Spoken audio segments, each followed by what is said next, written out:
Professor Levine. As when you think. Randy describes himself as a creative industrialist. Who is a creative industrialist? What does that mean? It's a very rich accolade. I think it's in the name, really. There's a creativity part, and then there's the industry part. And over here, I'm sure you would understand if you work in the Ghanaian industry for quite some time, you'd understand how much of innovation there needs to be in the market. And so it's just a bridge between all the creativity, the bubbly nature of the creative's product, and all the creations that you're doing. And at the height of industry, where you can take it, how you can put business to it, how you can promote, how you can build structure and industries around it to sort of automate the processes. So even when you're no longer there, there's still a running, functional business. So that's where I currently find myself. I feel like those two words, perhaps until recently, Yeah. you would never find them next to each other. Yeah. At least in my observation. Why do you feel like it is important an agenda to push that it can't just be about the show? There has to be the business. It can't just be about the creativity. There has to be the industry.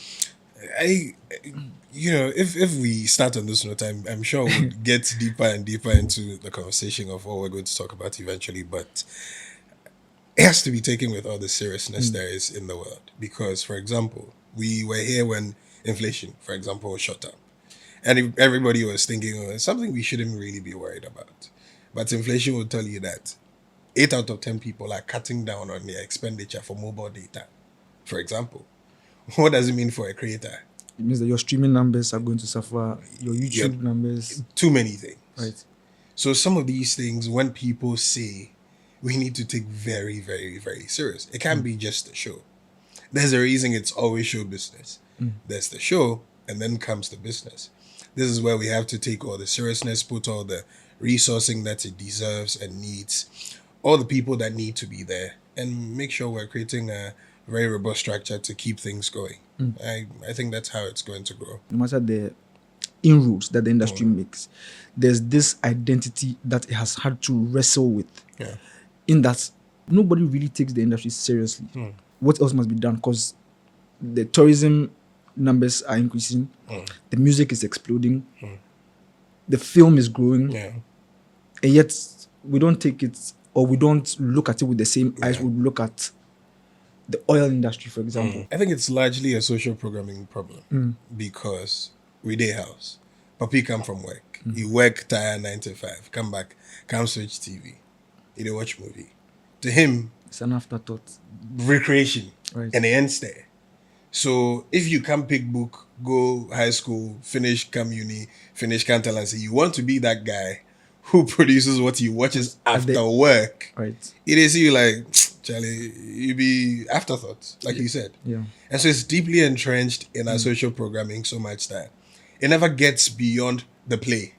It never gets beyond. You see, anytime when somebody day class, they are not too sharp, bray. So this guy there, when we catch PE time, they catch extracurricular, we go push him for there. You know, like that kind of thing. There's always that guy where, we go work. Friday, we they do some culture, dance and display, and it be some 30 minutes. And from the start, every other thing takes precedence and priority over the creativity and how much of commerce we can find in that. So eventually, even no matter how big it gets to the top, some years back we were being told that creative industry and the surrounding cultures and all of that was the 3rd highest contributor to our GDP. Right. I don't think there's anything as serious in a bigger conversation where we're having talks about what it can do potentially for our country. Right. And you lay the things on paper to say this, that is contributing to our GDP. First is this, and actually creativity and our creative resources was inching higher than our hydro resources. Of course. And so I don't see how more serious it can get. Yeah. But I think that there's something you said. You mentioned after work. Yeah. Which means that we don't, no matter how much work it is, we don't. It's never seen as the as work. It's seen like extracurricular. after work. It's just. But when an artist walks by, Yeah. there's a stylist, there's a road manager, Thank you. there's There's a whole there's a village whole behind village, there's a whole yeah, production yeah, around him. yeah, And all yeah. those guys are just referred to as boys, hangers yeah. on. And you know generally how your parents even have a perception of somebody who is in the arts. Oh, chances are he dropped out of school, or they do all for school really like that. He you don't get anything to do. So they take this on support himself for now. When people have made fortunes out of this. Built legacies, defined culture. Like you can't talk about Jamaica and not mention Really, Bob Marley. it's why America is America. America saw a pillar in film, Right. and they leveraged heavily on that to build what the representation of America would be, which really is now. Because if you look at some of the things they tell you about America, there's a reason, for example, some of the countries would start things that look like war just to make you know that, Charlie, if you try, we day. Yeah. It's a make believe. Right. This is what culture and creativity can do. And when you sit back and you hear some of these comments, and it's very disheartening. Anyway, we have to focus on why I brought you here.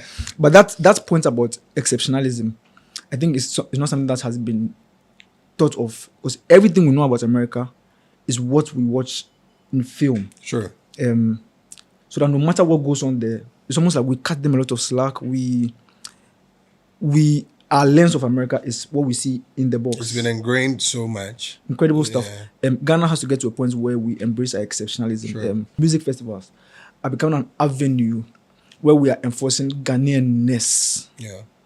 It's always been the should I say, a vehicle and a pathway to channel and push culture. I mean, festivals really, the function of them in today's age are where you have people step out of their routine lives to engage in some social art forms.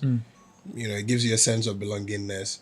It's that thing that 10,000 people are on the beach, they're head bumping, they're jumping on their feet. There's some vibration that comes with it. There's some energy that comes with it. And when it gets to that level, you can push anything through. And so over time, people have leveraged that to push agendas, policy, for example, a global citizen concert. People have used festivals as vehicles to do so many things. And over here in, Ghana, where we find ourselves, we've seen some bits of growth in the category of music festivals and the general scheme of events. Right. We've seen the birth of a lot of music festivals. A lot. A lot of music festivals. That's interesting. Yes. Because you see a lot. Yes. This is because you are in a country that has your total spend in a year for the ad media space about 500 million CDs. And so at scale, there's not as many new ventures, new festivals, new events that can come up readily. Okay. Because sustainability becomes a problem. Once it comes up, there's not enough money to keep it running. And so they won't try. So to have as many people want to try and want to dare to put up festivals and keep going, I think at the least is commendable. Okay. And the size of the market is not the biggest you'd find in the world. And so to have about 10 festivals in the country, some are not as consistent, some are not maybe as huge deals, so you probably wouldn't call them festivals. But I feel like the point of a festival, it is scale. Scale is what defines festival. And so if it's not huge, I don't know if we can call it a festival. I mean, a number of things. So scale is one, purpose is another. And then the community you build out of it is another. Some people can start maybe a block party, and then typical example, Kukumlemle Street Carnival started as a block party. Years down the line, you're seeing 2,000, 5,000 strong to Kukumlemle and Joy FM party. Then it became a full festival because now people are looking for it every year. There's the trade of it where you come, there are vendors, there's concessions, there's the merchandising where people took into their hands, started creating, artifact out of it, clothing, and all of those things. In the definition of what a festival is primarily, it fits. Okay. However, so there are music festivals. Yes. Okay. But it comes at different Skills. Okay. which is why I'd probably give some of the festivals in Ghana some, space to breathe. Okay. I'm thinking that there should be an objective definition of what Oh, a there festival is. is. There cannot be a Ghanaian definition of what a Yes, festival is. yes. What should we go by? Should we go by a Ghanaian definition or should we go by the global definition? Yeah, we could do both. Okay. Reason being that the generic would eventually knock out a lot of players in the world. Sorry, because if you're using the global term of what a festival, the global scale of what festivals should be and become, Which I feel like we should define. Sorry to interrupt you, but I Yes. feel like we should define. So Yeah. scale, yeah, I feel like scale you're looking 5K, 10K 10K. above. number of days. A number of days, multiple days, whether Right. 2 to 4 to Exactly. 5. Talent roster. Exactly. You're looking at 20 plus. There's the hospitality, Stages. trade, stage size. So the staging comes part of the scale. So maybe the audience numbers you're looking at, like I said, 10K plus. You're looking at a huge stage, probably too technical, but giant enough to accommodate the number of people you're bringing. And then into the ancillary festival stages space. around. You don't always need that. Okay. But so far as there's one to serve the people in the space, that's good enough. Okay. Yeah. Okay. Do we need music festivals in Ghana? Yes, we do. Sounds like a very simple question, but Yes.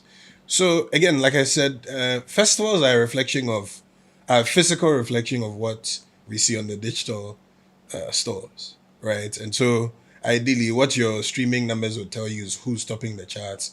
What your festival will tell you is who's reigning in the country. okay. So these are practical extensions of what you're doing in your everyday life as a music consumer. And so the players in the industry use this and leverage this as opportunity to create commerce around the product, which is the music that has already been created, and trade with it. Because it's not just the music. There's a DJ, there's a stage manager, there's the guy who comes to grill the pork and the kebab and all of that. There's the woman who comes to do the pastries. There's the volunteers. There's the janitors. It's a village of people. And the luxury of it is that the creative industry is the only industry worldwide that employs the highest and the vast number of people across industry. Health, law, There's security, only an amount of people that they can. Yeah. But a festival, for example, gives you Almost infinite. the luxury to Right. bring all of these people. So it's a big commerce park, if you can say it like that. And then where we are as an industry, there's been a lot of the show. And so we needed to put some business to the show. And festivals are like a good product to push all of the creativity we're seeing. Let's just say in a year you have like 1,000 songs, right? There are not as many event properties in the country to spin the songs around, create appreciable excitement around them. And so a festival would do that. Because an event typically would have 4, 5, 6, 7, 10 artists. A festival will have 20. And so what your typical small event wouldn't accommodate, your music festival would. Afronation in 2019 when it came, first time ever, had 40 plus performing artists. Every single one of them mounted the stage. And depending on how it was programmed, you saw that it was built to have people in between the performances. There were DJs, so there were just dancers, there were other people, Actual magicians. culture. So it's a full house of culture. And so these are the reasons, so just the number of reasons why music festivals, for example, is needed. And we find ourselves in a country where there's not trade backing a lot of our creative resources.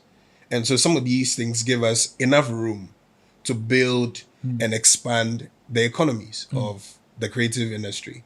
The regional minister for the Ashanti region recently announced some of the plans they have for the Ashanti Fest. Festival. I think it's a festival they're trying to build. And one of the things some of the TV stations started doing, which I think is commendable, they started going to the ground, asking people. I mean, amidst all the things we're hearing in the region, now we're hearing there's a festival coming. What do you make of it? First thing they said, the commerce of it. Yeah. Every now and then when something like this comes around, 10x sales, 50x imports, this goes up, that goes up. Right.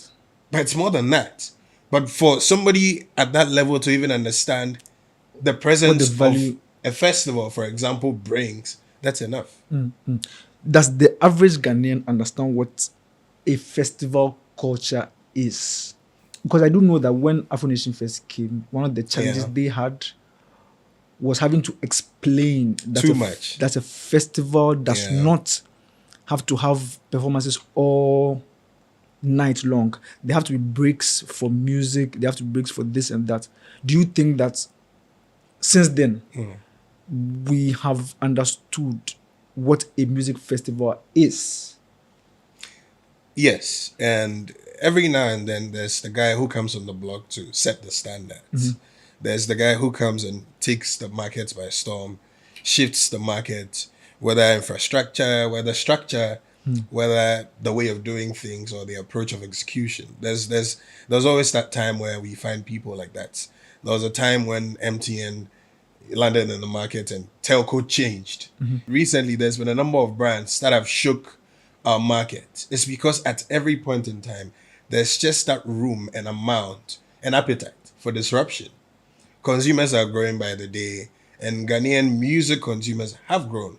Today, the average Ghanaian consumer is a global music fan because of the extension of new media, new tech. Now they can go on a Spotify and they listen to a foreign artist. They know every single thing that's happening in Hollywood. Who's topping the charts on Billboard? Who's doing the numbers here and there? How much streams And they're Taylor having Swift? like, informed conversations with you. Largely. And you would think that they grew up in California or they grew up in like Los you Angeles. have. And recently I was talking to somebody and we're talking about hip hop and the guy was telling me, Charlie, right now some corner hip hop, Yeah. sub genres and things that are coming up. I'm like, but you did ATL before. Me and you did, yeah. I know where you did. You understand? These are some of the things that so the people have grown. Right. And by the day, they are I'm constantly not questioning whether they've grown in terms of music appreciation and streaming. Yeah. I'm questioning the culture of festivals. Yes. So I was building to that point. Okay. So they grew to a point where now their appetites became, okay, we want to see festivals. So much so that now when you go to a concert, people say, oh, there's really no experience. What do you think the experience they're referring to is? The monotony of we know what to Which expect. festivals present. So like you said, it gives you the daytime experience that can be anything. And then it gives you the nighttime experience that also can be anything, depending on the programming of the festival or whatever theme the festivals are going with. Like you rightly said, prior to the entry of Afronation into the Ghanaian market, there's been a number of festivals, right? There's been quite a number of festivals. Asabako did their thing, Chalewote did their thing, the Panafest times were there. There's been a number of big music festivals or festivals that were driven largely by music. However, at scale, again, which the people's appetite were, these festivals were maybe not serving at the time. I think Afrochella had just launched, around 2016, thereabout, when they started. They were doing, Can we still call it Afrochella? no, Afrofuture now. Afrofuture At the now. time when they launched, Right. it was, very early days, but it was good. They were serving an average number of 5,000, 6,000 plus at the polo courts, which was good. These were global Ghanaians. These were diasporans who were thronging to the country to enjoy that representation of what we call a festival, right? And so there was the appreciation of that festival culture. But again, back to the point of the guy coming to the market and showing you how it's done. And Afro Nation did that. Unprecedented number of talents, skill of execution, approach to marketing, even ticketing. The commerce of it before Afro Nation came. And this is not because I worked on Afro Nation. There's always that guy that comes, and so they deserve most of the props when they do. Right. Before Afro Nation came to town, you'd find ticket prices going maybe 50, 80, 100 at most, 150 for VIP.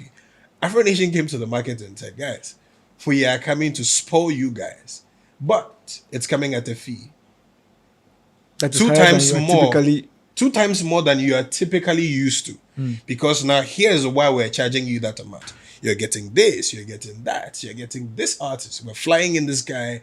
We're giving you a market of 20 vendors. You've never seen that You can before. come today, and then you can come tomorrow, And you can the come another day, and it's Right. 4 days. And you're like, okay, now it's starting to make sense. Because when you start checking it out, the typical concert I'll go that will charge me 120 or 150 CDs will give me 2 artists, will give me 3 artists. for 4 hours. 4 hours, 5 hours, we're done.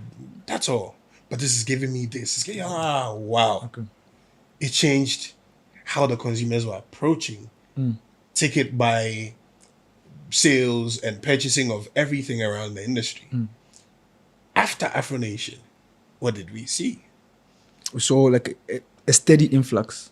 Exactly. People now charging confidently with their chest 300 CDs, 500 CDs for tickets. And now they could justify why they were charging that amount. It was because of one, the appreciation of the music festival culture met the growth that player at the time brought into the market, which is why we have seen a steady growth of the pricing, the economy of that particular industry grow. Another example before I end this, when Global Citizen touched down. Prior to that, we could say water was available at festivals or events generally. Let's put it out there. But what Global Citizen did was, we did a simple math and we said, we're going to have 20,000 people in a space. It's not sustainable. It wasn't a problem of sustainability. But We it were didn't not make sense allowing financially. the people to exit the festival You because have to refill. your tickets require that once you exit, if you are not a VIP, once you exit, you are not coming back into the festival. And so we had to make provision for some of the needed items. Top of the list was water. You're jamming 6 hours. There's a science to it. But when it happens and it happens successfully, it feels like, oh, Charlie, yeah, it just happened. It was a happy accident. Happy accident. Thank you. And when we did the math, we're like, okay, how many bottles can you serve? We're like, Charlie, it would be too much burden to the consumer because you're not charging tickets.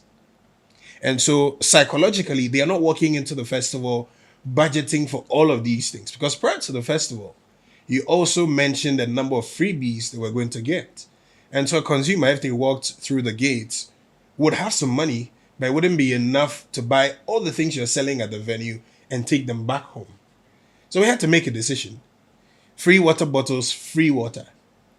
At every point in the festival, if you jam, you need to refill free water. Right. What that did was, it gave you access and opened their pockets now to buy the booze, buy the kebabs, buy the things they actually wanted to enjoy. All these things were controlled by the same production company. So one, you're closing this part and you're opening wide another part for the people to throw their monies into. After that, it became like an everyday experience at events. Right.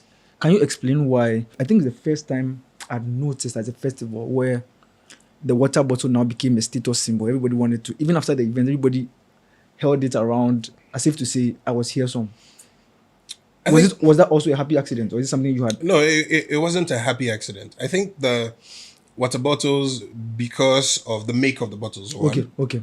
The make of the bottles and the branding on the bottles as well. So I think it was a Citibank bottle. They are not here. The affinity for global brands when they touch down here. And that sense of aspiration that, okay, we were here, we got a token, and here is sort of our rites of passage. Like to show that we were here some. So everybody, I lost 2 bottles. And today I'm still looking for the bottles. And these are things that people hold close to their hearts because every now and then when you ask them, they bring the bottle and they show you, Charlie, this is because it was a cultural touch point. Exactly. And these are just, you don't realize how far some of these simple touches and additions would go up until you execute them.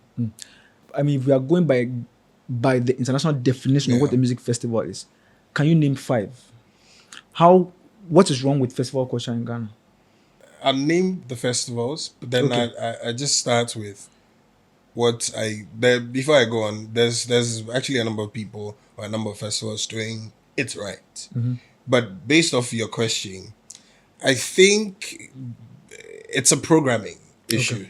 I think that's largely the issue here with our music festival culture here in Ghana. There's a popular impression that music programming is a solved problem. Okay. It's not in Ghana. Explain. It's the reason why a technical producer, a technical company, or an event company, let me put it like that, will bring the stage in, the lights, the sound, put 200 artists, but there's no cohesion. And so the experience is scattered. That is where a festival comes in. A festival tells you that gates open at 12. However, to give you a bait or an opening show, we're throwing a Taylor Swift at 12. Tell me who wouldn't want to come. That's the programming of the festival. And just like your definition said, if we're going by that, a lot of the people here lack that. We'll do brilliant, beautiful, elaborate stages. We get that hardware correct. The software to power the hardware becomes a challenge. And I think people think, oh, once we get the hardware done, software, we can just find our way around. Oftentimes, that becomes the controversial point because you leave and then they tell you, oh, access to the event was a problem. Ticket redemption was a problem. Oh, we went and we had to walk so many miles to get food, to get water. At night, there were no lights. Our phones were snatched. Transportation back home if you're not driving. It wasn't about the music. It wasn't about the stage. As a matter of fact, in the past 2 or 3 years, we've probably seen the biggest stages Ghana has ever seen. Yes. At scale. Without question. Beauty, functionality, checks all the boxes. However, it's like you build very, very beautiful house. In some village. Yeah, Should I? something like that. In a place, well, let's just say in a place where it's not really appreciated to that scale. Right? That's really what happened. And today you hear a lot of festivals do all the good work, do all the hard work, you know, the carrying, the planting and all of that. And then you come and you leave the night to some people to manage. And then Charlie is a technical eyesore. And so largely, I think that is what the programming part of the festival. And the programming is not just the music. It's, okay, paint a story to me what it looks like to walk into your festival. So from your house, I'll tell you, we've blocked these roads, and these points for your enjoyment. So here's the map. Here's the map. Here's the route you're going to follow. You're escaping traffic. You're getting to the festival faster. You're picking up your friends. It's safer. There's security. That is the experience. So even before you get into the festival to know what is happening and who's coming, we have sold an idea to you. You're likely going to look out for who's coming because now you're sold. That's where a lot of us again leave to, I don't know who should plan that, but we leave that to chance too many times. There's the point where you get to the festival gates, the security guards at the gate, shoving people all over. Like, You don't speak what's the English. communication? Who are your promoters at the gate? Hey, welcome to this festival. We didn't see you here last year. Were you here? No, it's your first time. Oh, welcome. There's a sash that welcomes you officially into the festival, like as a first timer. Tell me if you go back home and we announced that the festival is coming back, you don't buy advance tickets. Sure. These are the parts that keep the consumers coming back. Oftentimes, we burden ourselves too many times with the things we think the consumers need. Right. What they really need is a soft landing, An experience. a smooth sailing experience. That when I come, Charlie, I want to be taken care of. I know the music will be there. I know the artists will come. I know whichever DJ you build will show up. But is my favorite grill master there? What am I getting besides the music? The photo props. You know how much of virality we have these days around our creativity. What can I do quickly? Can I get a photo prop that when I take, a photo, it becomes like a social staple now that every time the festival comes, it's like good social currency for the people to always check back in. All of these things are things that people are looking out for. Right. And at the height of it, I think a lot of us are missing out on that. So you're saying that ultimately music festivals are really about experience. Yes. Take it like this. A car needs fuel to move. But you need money to buy the fuel. But you can't put the money in the car. In the car.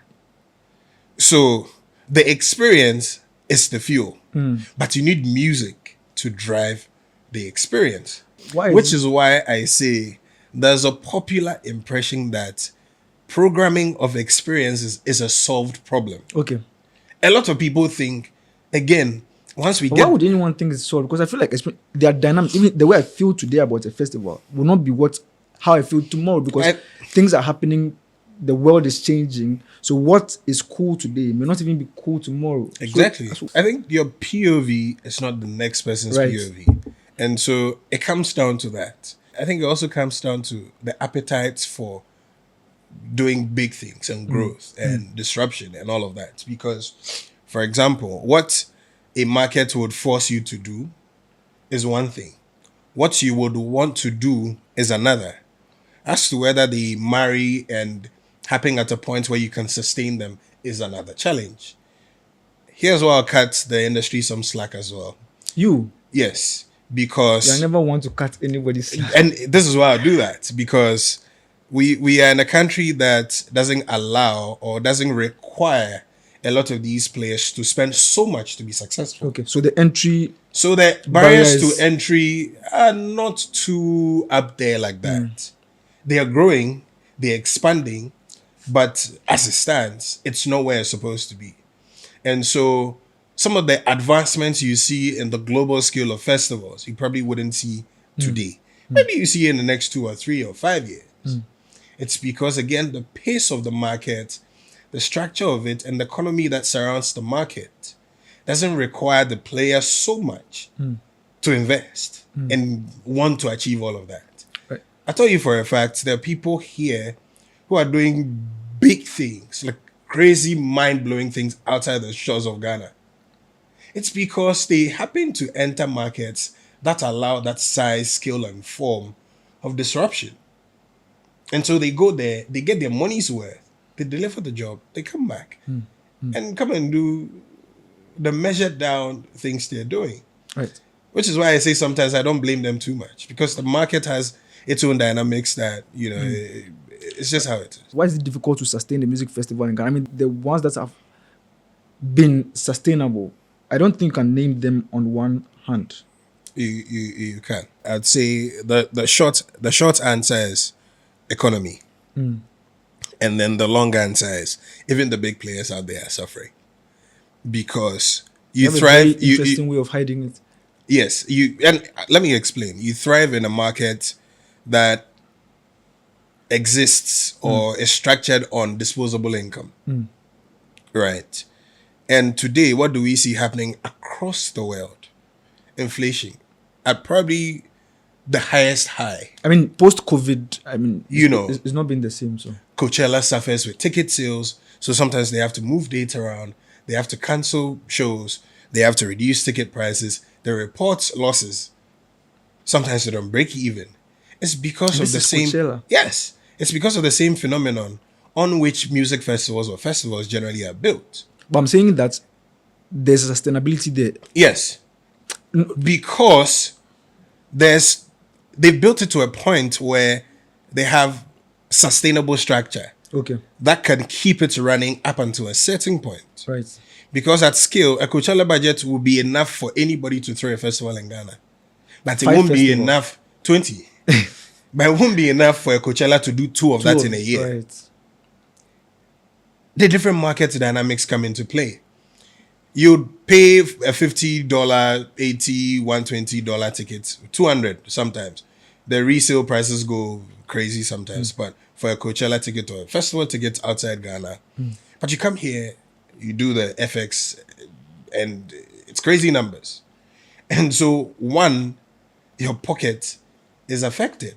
This is not even the consumer, the organizer of the festival or the showrunner, because now you're building something that the people need to pay for.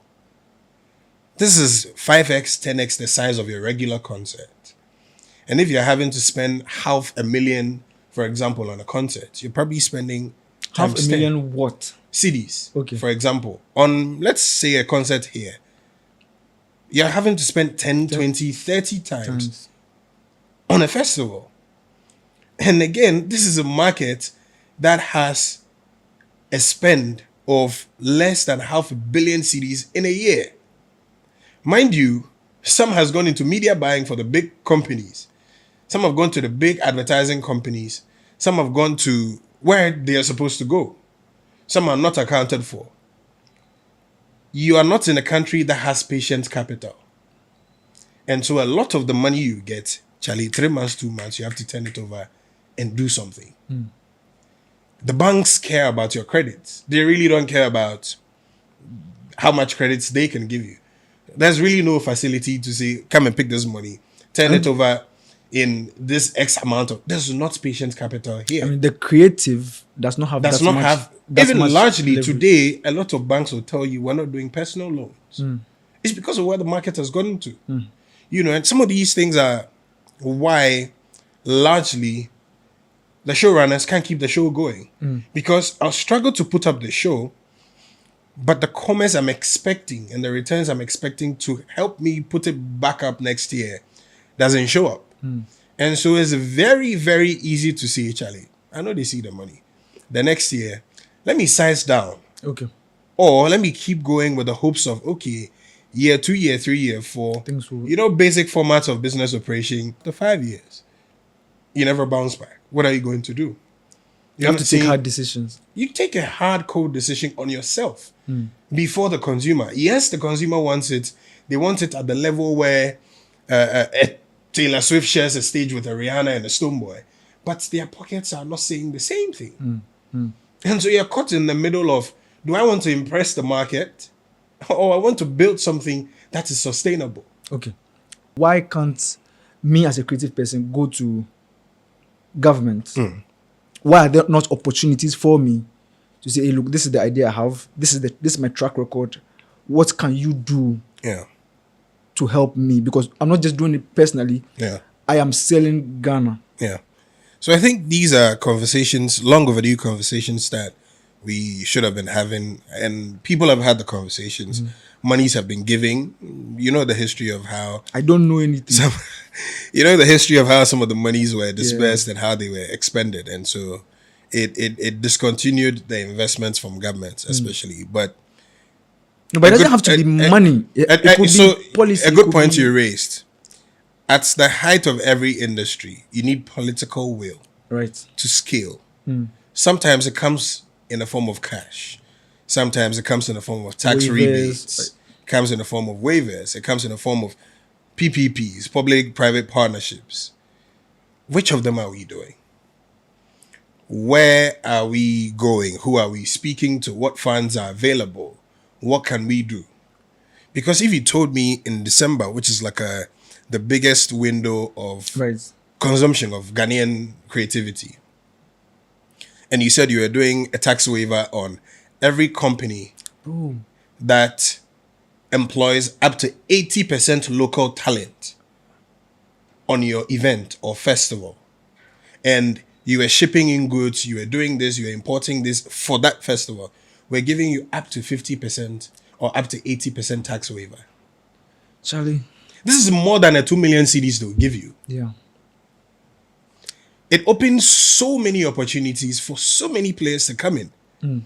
Because as we are, the market has a big logistical nightmare of supplying kits. That deficit, I don't know if it's going to be. Sometimes we get people find ways to close the gap. But largely, the deficit still remains. Sometimes we have to ship technical gear from overseas. People are doing that every now and then. Not every now and then. Like it's almost it's an ongoing thing, right? What are we doing about that?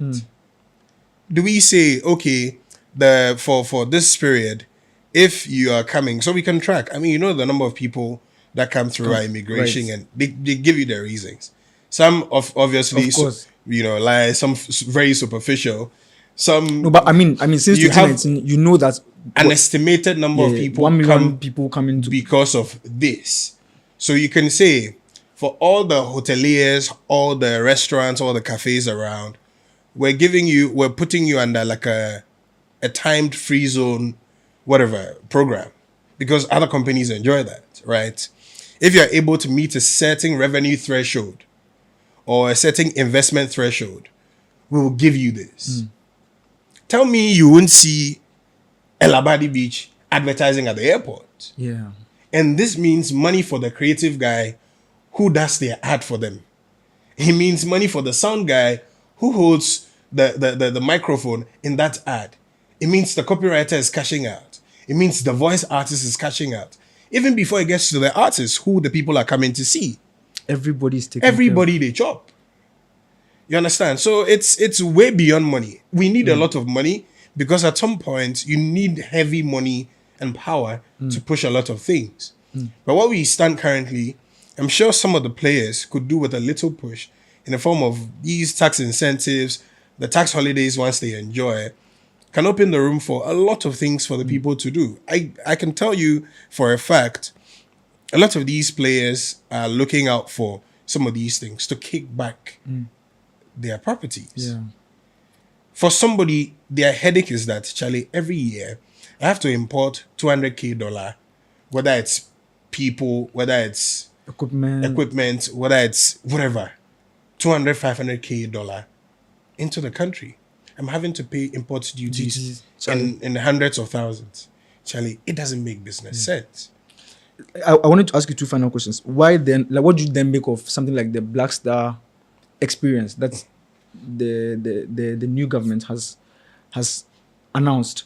And why do you think December is so fertile? And are there like avenues elsewhere in the year where music festivals can thrive? We happen to be in a country that sees a lot of changes. One, we see summer all year round, largely. I don't know if it's the same thing because now it's raining in March and April. I don't know if it's the same thing. There's been some changes, but largely we're seeing sunshine all year round. We're seeing a heavy tourist window seep in from December all through January, February, March, because the global weather is not too favorable around that period. And so there's a number of people who still transcend beyond the December threshold going into January, February, March. And then they go. Some are taking their breaks from work, and so they come here and then they do all of that. From the April belt to say May, we're seeing a lot of rainfall, unfavorable weather conditions, so people are not usually, here. But in the May to, I think, July, September threshold as well, we see another inflow of a lot of people. However, around the May, June area, we have a ban on noise making in the capital city, which bars a lot of public consumption of music, creativity, festivals, and all of these things. Down to all of these years when you don't have a lot of the diasporans coming down. Somewhere, I guess, where you see them coming back to the country for, the traditional festivals, the Homo Wars, all the other festivals. Down to the period where you have saved enough. End of year is approaching. We for chop Christmas. And so that's the psychology behind why December, for example, is a big deal in Ghana. Because you'd see somebody, no matter what happens in the country, he could drink one beer. For the gods. If I find some chicken. You understand? It's for the ancestors. At the end of the year, it has to happen. And so that psychological part of the consumer culture has found its way to grow so much that it's birthed structure, it's birthed businesses and enterprise around it. Whether it's music festivals, whether it's pop-up venues, whether it's food festivals, whatever it is, there's an increased affinity for that. And now, by the extension of the Beyond the Return and Year of Return initiative, we saw a large number of diasporans fall back into the country, investing, coming back to enjoy the Ghanaian essence, doing all of that, trading, enjoyment, and all of that. And it's grown from there. So that's really why December, for example, has become a staple in the global world. Time magazine, for example, in 2019 said Accra is the place to be. You had to be there, But again, when the people come, when the people return, what are they returning to? What is the experience? Back to the experience, Right. which segues perfectly into my answer for why a black style experience is needed. The initiative started from somewhere. This was the starter. It plateaued to beyond the return. There were some activities to keep them around. Now, it has to be amplified because now the people are here. They're not coming alone. They're coming with families. They're They're buying coming property. to settle. They're buying property. They're looking to invest. Give them something to invest in. Whether it's your culture, whether it's your music, whether it's food, whether it's real estate, health, give them something to invest in. And so the Black Star experience, really, from what I saw from the manifesto of the incumbent government, was going to be an added layer of, so like a culmination of what has happened over the period right. till day, where we can see this is where it started. Now, this is where we're taking it to. I'm still looking forward to see how it's going to be executed, because we have a thing for. I think we can end that. Let's just Yeah. end it. We are hoping to see how it's executed. We all have high hopes. Yeah. Fingers crossed. I don't want you to say anything because we've not seen the first edition. Yes, so yes. A lot of the people who come to Ghana, when you ask them beyond the heritage and all of that, they can't tell you why they're coming to Ghana. something in the air. It's spiritual. Something in the air. It's spiritual. And they're saying we all have to tap into the industry players have to tap into it and do it properly. Exactly. There's a reason why Ghana is in the center of the world. Yeah. Accra is in the center of, geographically, is in the Literally. center of the world, literally. There's a name, I don't know if it's Latin or something. There's a particular name. This is my professor friend. Keeps hammering it down. I look for the name, but I can't readily recall. But it talks about the essence of Ghana and how much of a spiritual connection it has to the world. Because it felt like, okay, I think it had a thing to do with barrenness or something. Let me not get too much into it, but it had a thing to do with a social condition. And so people felt like they got spiritual healing when they came to the center of the world. Because, you know, it attracts powers from all over. And there's just so many things. That's just one. There's a soft landing you get from Ghana you never get anywhere in the world. Mind you, people are not coming to the country because of our pristine beaches, because we have the cleanest pool, waters or anything. It's not about that. It's the Ghana essence. You never go anywhere in Ghana where you have to sit in traffic for 5-6 hours. We saw something yesterday on social media, and our Nigerian brothers, somebody close from work, hits traffic. He had to spend 6, 7, 8 hours in traffic. Someone would have arrived in London by that time. Exactly. This is not December period. This is April. Last year, when the conversation of, oh, we have lost the dirty December thing to Nigeria, I started laughing, because the experience that is required to shift that thoroughly to a country, Nigeria doesn't have it. Let's do a quick math, right? You go to Nigeria and tell me what culture you're going to see. What are you doing? If it's not Lagos, it's Abuja. What are you doing, really? No shade to anybody, but it's nightlife. It's the clubs. If it was based on celebrity sightings, for example, to say Dirty December had moved, then we probably would never be in the conversation in Ghana. Because prior to the year of return, celebrities were trooping into Nigeria May, January, February, March, up until December. We were never going to compete on that level. But when you come to Ghana, you would never go anywhere in Accra and it will take you 3 hours in traffic. You will never. These are some of the little things that you don't get anywhere, which makes the Ghana essence very valuable. You know, you see Nigeria, for example, throwing a December in Lagos film or Lagos in December or whatever the title was on an Amazon Prime. These are active steps they are taking to solidify and conscientize the consumer that this is where it happens. You're saying Ghana doesn't have to do that? Not that we have to do that, but the beauty of what we're seeing is that even in the absence of all of that, we're still experiencing heavy inflow. We have to take advantage of all of these things. But again, to speak about that Ghana essence, even when we don't do anything, it's there. Like, these are not things that you can point and write on paper and tell somebody that's Charlie. this be what I go Ghana. Like so many of the podcasters go, and a lot of the British girls, they go back and they're narrating their stories, and they're like, when they compare their experiences, they're like, when I went to Ghana, like it felt like I just checked into heaven. It wasn't because Charlie, somebody they come collect your bag for airport. No, it's because it's spiritual. These are the things we should be selling. After Afronation, after Afrofuture, do we have a documentary that says that, okay, year of return came, X number of people were touched, X amount of money was raised, we amplified it with Beyond the Return, and here's where it's going. Question for the gods.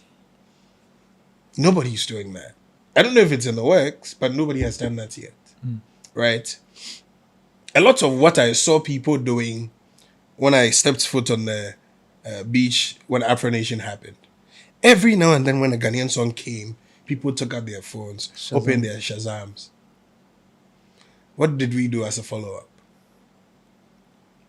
Nothing. And so we leave too many things to chance, again, because there's an overabundance of the Ghanaian essence around us. And so we don't see the need to be proactive in some of these things. And let me end with this. This funny thing where you have a family relative visit you. And it's back into the point of, the whole point of the overabundance in the country, what we're surrounded with. And they visit you. Before they get to why they are there, they'll start telling you, Charlie, my trip, and 2 hours gone. Before, Akwaba, Jinsio, 2 hours gone. Some parts of the world, when you go to Europe, or you go to the Americas, or wherever Asia, or wherever you are, chances are the weather is not favorable. And so as you meet the person, before they even remove their hands from their pocket to greet you, Charlie, they go. Because the weather is not favorable enough for them to stand and have a conversation with you. And you see that natural favor and natural abundance of good weather, good value, that hospitality, that spiritual essence. It's overabundant here so much that, Charlie, we bask ourselves so much into it that we become too laid back. And so we don't get out of that bubble oftentimes to look at, okay, we have this, but how can we milk it? How can we amplify it? Where next do we take it to? And that's what becomes the Ghanaian problem generally. Too many questions, damn answers. That's our show for today.